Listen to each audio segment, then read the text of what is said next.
Hi, welcome back to my channel and welcome back to Wonder Snatch. Today I'm going to talk about something that I'm really passionate about, superheroes, and why superheroes are so gay, and also why superheroes are so tied into the LGBT community. For that I'm going to do a Wanda Maximoff cosplay, but if she were Emma Frost, two of my favorite superheroes from the Marvel Universe. Alright, if that's something you want to see, don't forget to give me a big thumbs up, subscribe to my channel, and ring that bell so you're notified every time I upload a new video. Alright, let's get started.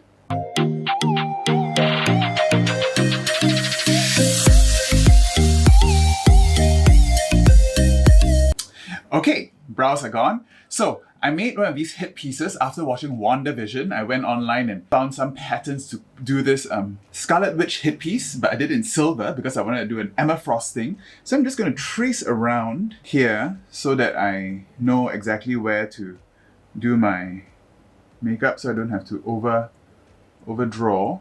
So I'm going to do a diamond illusion here. Okay, so I just have to do that bit. So I don't have to, go all the way up there. I am going to do a mashup between Wanda Maximoff, or the Scarlet Witch, and Emma Frost, the White Queen, alright? Superheroes have always been a huge inspiration for me. Being a drag queen, I think, drag is kind of like my superhero, right? It's my alter ego. I can do anything I want in drag. So it's really something that I think a lot of drag queens will identify with.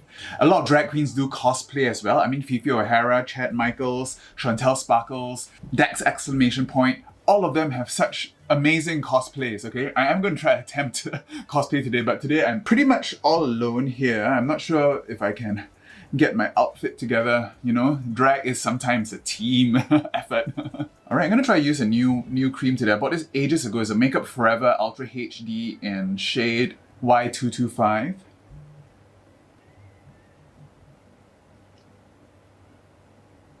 Emma Frost, who I'm doing today also, she actually has some LGBT connections. Her brother, Christian Frost, was actually gay. He did her makeup for her prom. And then later on, there was this whole storyline where he was, being rejected by his father, his very rich father, and was actually institutionalized and actually subjected to conversion therapy. And Emma Frost was, of course, heartbroken from all that. So she does have a very, very strong LGBT connection. Scarlet Witch is, of course, the mother of Wiccan, half of the most powerful Marvel gay couple, okay, Wiccan and Hulkling, a very significant LGBT connection right there. Probably won't see very much of the contour there, but just contour this side of the face and this here. The whole thing about the alter ego that I mentioned, for people who feel out of place, don't you ever wish that you could just fly away or turn invisible? Or have super strength to show up your bullies, or to, shape shift if you're trans and you want to express your body the way that your mind is. A lot of these superpowers really do resonate with LGBT folk. Marvel's X-Men actually plays on these things, right? The X-Men are supposed to be a bunch of outcasts. They're born a certain way, mutants. They're born a certain way that society rejects and is fearful of. So I think the writers of X-Men initially have used it as an allegory for LGBT and racist discrimination. I was finishing up my white, dig it up with my finger.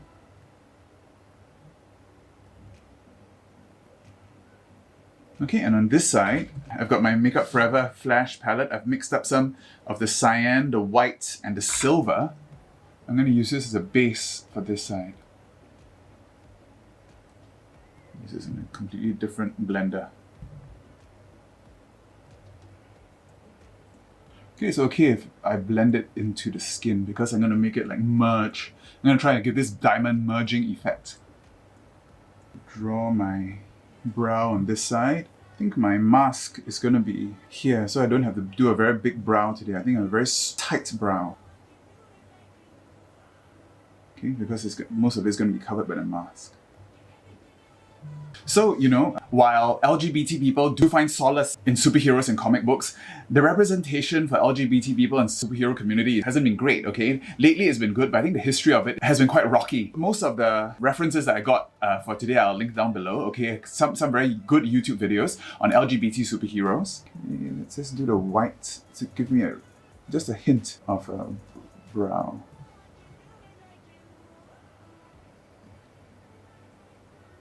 I'm going to set this part with some white. Try not to mix the powders on both sides. Oh, I forgot to contour my nose on this side. Okay, so when superheroes were first created, there was this thing called the Hays Code. Okay, I think I mentioned this before. The Hays Code basically gave rules for publishers to self-censor, okay, so that they don't talk about gay stuff, because these were considered sexual perversions. All right, so a lot of comics then were all very straight-laced and were all very quite family-friendly. So, you know, when Wonder Woman was created, the creator for Wonder Woman, William Marston, he was actually a polyamorous, sex-positive person, and he also invented a lie detector. And he was in a relationship with 2 women, I think. Okay, so he was very, very progressive for his time. And I think when he created Wonder Woman, it was trying to encapsulate all this. Okay, so she was a very, very powerful female figure, and she had her lasso, which was of course the lasso of truth, the lie detector. And also he was into S&M, so there was a lot of bondage going on. Okay, and around that time, with all the images of bondage and Betty Page and everything, Wonder Woman was definitely created in that mold. But because of the Hays Code, all this was erased, okay? There was very little discussion about sex positivity and all that, and Wonder Woman was kind of morphed into this very family-friendly, girlish character for a while. And even then, characters like Batwoman was actually introduced into the comics in the 50s and 60s, okay, to dispel rumors that Batman and Robin were gay, because there was so much homoeroticism amongst the 2 characters. So Batwoman was actually introduced for that. And of course now Batwoman is one of our more prominent LGBT superheroes. Let's brush all this off. This is one of the smallest brows I've ever done. The Hays Code and all its conservative principles was actually quite strong for many, many decades. Okay, so it wasn't until probably the 80s when people started to try to find ways around the Hays Code, okay? And they were starting to have a little bit more representation. But of course, you know, once these things start, it's always quite problematic the first few times. One of the first gay superheroes was actually in the 80s, okay? It was this wizard called Extraño, okay? He was very flamboyant, a bit offensive by today's standards. Yeah, he used to ask people to call him auntie. So it was a very caricature of a gay man, but he was at least out and there was some representation. But of course, in the 80s, when the AIDS crisis came along, he was killed off by a villain called the Hemogoblin, okay, by a scratch, and he got HIV from that and died. So yeah, that was quite offensive, but you know, at least it was something. I think Extraño has been revived lately in a less offensive form. So we've got that to look forward to. Let's do this eye first. Okay, I'm going to use my Stone Cold Fox to give myself a very cool-toned, neutral eye. Okay, I'm going to go in first with Enigma, which is a nice transition shade. Just blend this into this part here that I'm trying to push back, and into the brow as well. So Extraño was actually part of DC Comics. The other big comics company, Marvel, at the time had a very strict no gays policy, okay? That was because of their editor, Jim Shooter at the time, and he was very, very homophobic. Okay, this didn't sit well among some of the writers, so actually around the time when characters like Mystique and Alpha Flight's North Star were created, there was very subtle hints that they might be gay, okay? So they never really confirmed it, but it was kind of like hinted, okay? And the fandom always thought that they were gay. Of course, these have been confirmed lately after Marvel has become definitely more progressive. Using a smaller brush, I'm gonna use Drama Mama, deepen up the crease. Trying to make this side as neutral as possible. Just keep wiggling it back and forth and extending this out here. Going back with Enigma, just blending that out. Okay, and in the 1990s, things started to loosen up a bit more, okay, and DC started becoming more experimental, okay? They had an offshoot company called Vertigo, where they had a lot of very, very interesting and wonderful comics, okay? Things like Sandman, John Constantine, The Watchmen, and Doom Patrol, okay, had a lot of LGBT or hinted at a lot of LGBT characters. Okay, in fact, one of the first trans superheroes, Coagula, who could, you know, shapeshift and everything, was actually part of the Doom Patrol in this time. Okay, gonna contour this side now, just lightly with this cool tone from the NYX palette. DC also created one of the first gay superhero couples at this time, the Midnighter and Apollo. Okay, they were kind of like parodies of Superman and Batman, and of course they ended up being one of the first gay power couples, okay, around that time. And they also reintroduced Batwoman around this time, okay, and Batwoman was supposed to be a lesbian woman who was kicked out of the army during the Don't Ask, Don't Tell. She became one of the LGBT superheroes around that time, and this was all DC.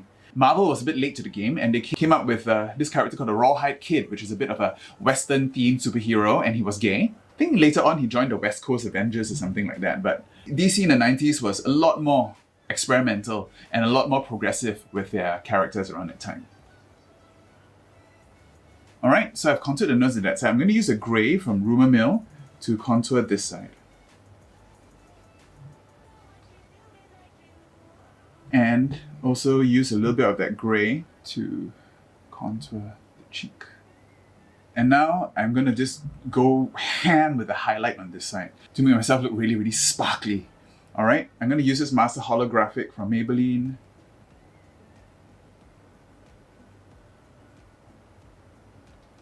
Okay, so this is actually Fashion Show from Coloured Rain. This is really, really good.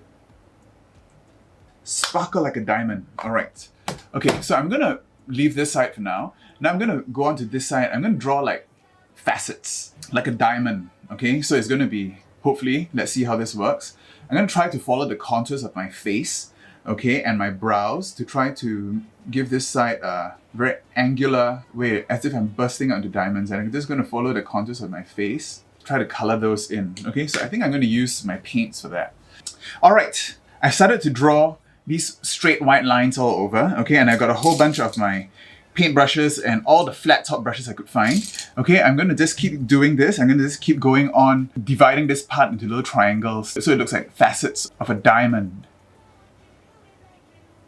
Okay, yeah, so Marvel, where I left off, they came out with the Rawhide Kid, and of course in the 1990s they started to create a lot more representation, okay? For example, they created the Runaways, okay, and one of the characters, Carolina, who's an alien, was also grappling with lesbian urges. And this was when the Young Avengers, Wiccan and Hulkling came along, okay, I mentioned them earlier. More recently, they've created Miss America. They reimagined the Miss America character and with this Latino character, Miss America Chavez. Okay, so she's the new Miss America. She's super strong. She can punch holes in reality, and she's also Latino as well. Okay, and she's lesbian. And she has two moms. Okay, so it's a very, very queer character. So I think she's going to have her own movie soon. I think that's going to be amazing. Okay, and characters like Mystique and North Star, they came out during this time, confirming a lot of fan speculations and a lot of the hints that were thrown out in the 80s. Mystique even became a bit of a trans icon because she could shapeshift in between male and female characters and even father another mutant, Nightcrawler. And in 2012, North Star actually came out with the first gay mutant wedding. He managed to marry his partner in Astonishing X-Men number 51. And then of course they created Deadpool, who was a pansexual character. And even up to now, the Deadpool movies are one of the queerest movies out there. His sidekick's Negasonic Teenage Warhead has an on-screen girlfriend, Yukio. So now I'm going to go in and I'm going to fill in some of these with white, some with blue, some with grey. And then we're going to add shimmers.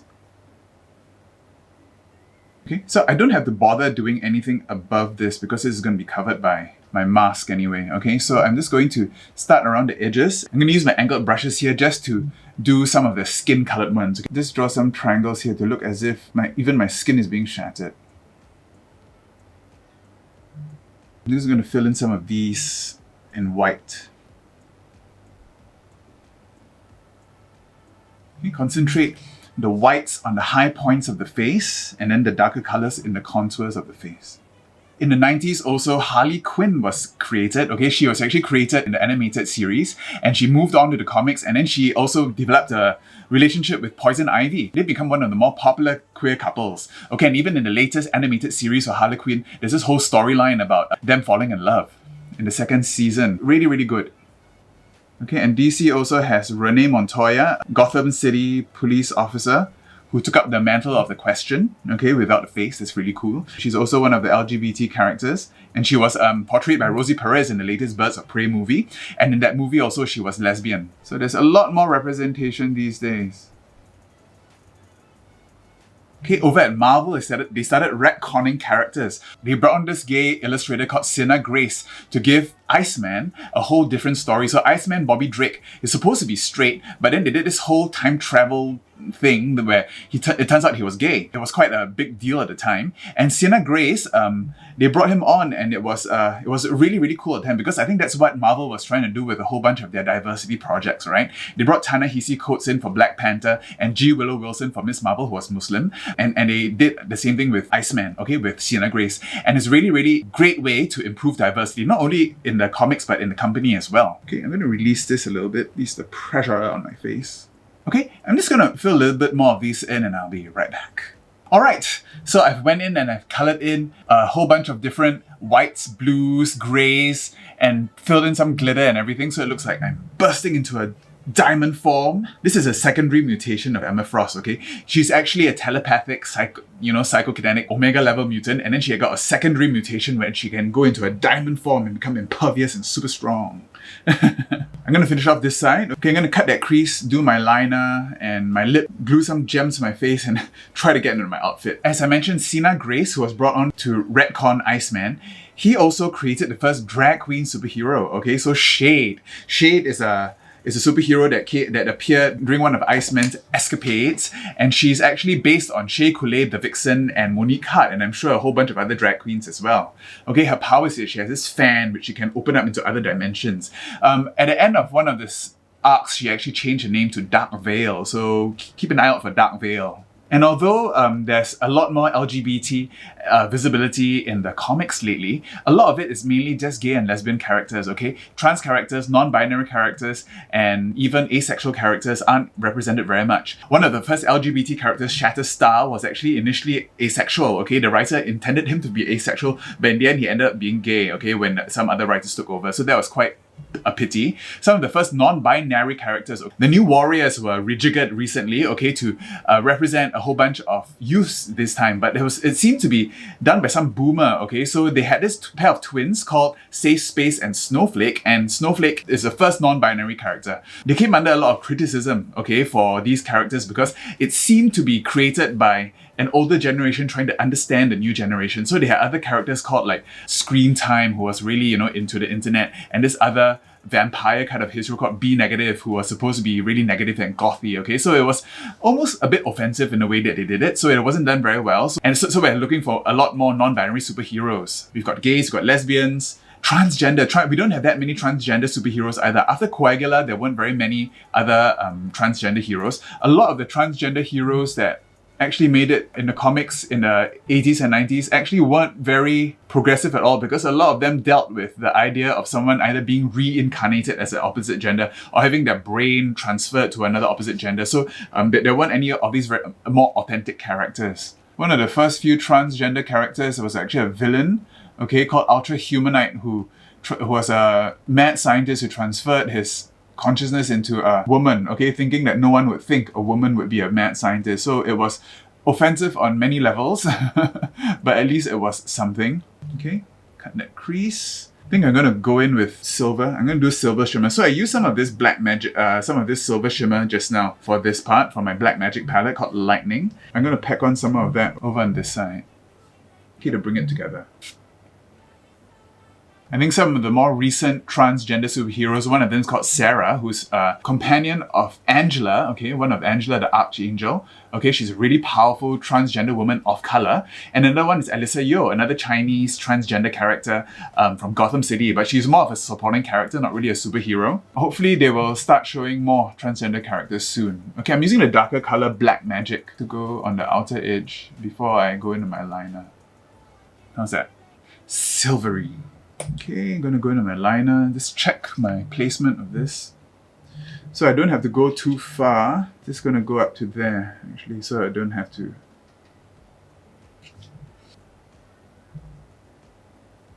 Pack that with black and bring it, smoke out here a little bit. Going back in with Drama Mama, smoke this out a little bit. Okay, and Ghost Town. And while representation is moving forward in the comics, in the movies it's terrible, okay? Since Marvel has been acquired by Disney, I think they're they've only been hinting and queer baiting and not really committing to any gay characters, which is typical for Disney, I guess. Okay, from all their villains, they're all really, gay caricatures. So, for example, Valkyrie from Thor is supposed to be gay in the comics, but it's really just hinted at in the movies. They promise that she's going to play a more prominent role in the movies, but the role of Valkyrie might be taken up by Jane Foster, so I'm not sure who's going to be playing Valkyrie. Hopefully it'll still be Tessa Thompson, so it'll be a LGBT woman of color. Okay, and as I mentioned earlier, Deadpool is probably one of the more queer superhero movies we have out there. All the rest are just, not the best. TV is a different matter, okay? The DC TV universe is much, much queerer. They've had Arrow and Legends of Tomorrow have Mr. Terrific and the White Canary, who had gay storylines. And also CW did Batwoman with Ruby Rose. It didn't do very well, but at least there was some representation for a while. And also in the cartoons, not only do we have Harley Quinn, but I think Young Justice, Aqualad, is a gay black man, okay? So I think that's really cool too, and hope to see more. Open up the inner corner a little bit. I've already kind of highlighted a little bit there. Okay, I'm going to stick some gems onto this side. Okay, so that's my glittery side. Alright, I'm just going to throw on a lip and some lenses, okay, and try to get in my outfit, and I'll be back with the finished look.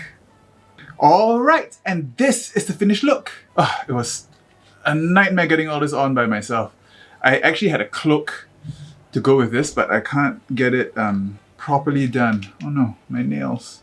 And there you have it, Scarlet Witch meets Emma Frost in the White Witch, or Elsa? Maybe we should burst out into Let It Go. Who's your favorite LGBT superhero and who are you excited to see on a big screen? I think I'm very excited to see Wiccan. Now that he's been introduced to the Marvel Cinematic Universe through WandaVision, I hope to see a very cute Hulkling and Wiccan couple soon. Alright? Or maybe it's a Emma Frost meets Scarlet Witch meets Wonder Snatch character. Tweet Kevin Feige and Joss Whedon, tell them I'm ready for my close-up. Alright, and if you like this video, don't forget to give it a big thumbs up, subscribe to my channel, and ring that bell for post notifications. Alright, I'll see you next time. Bye.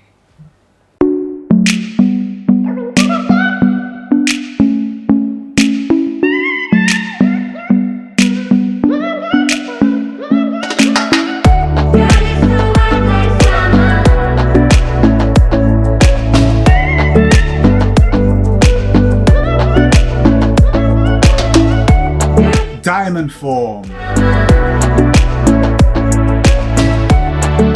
Mind reader.